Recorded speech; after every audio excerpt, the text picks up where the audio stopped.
baboy natin nakababad na sa lemon at toyo. Painitin muna ang kawali.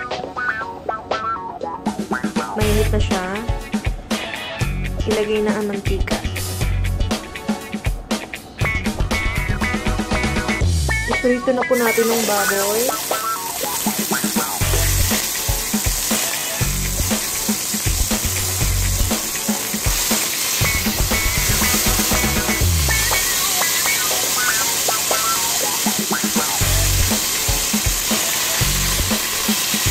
Yan na po, naprito na po natin. Ilagay na po natin yung sabaw.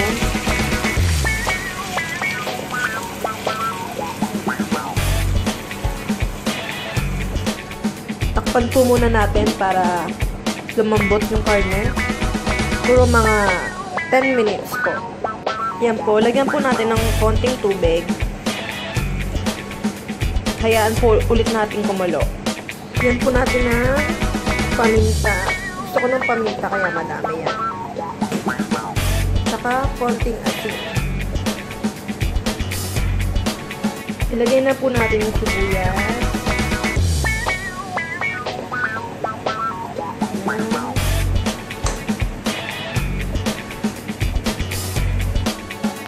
Ito na po ang pork steak natin.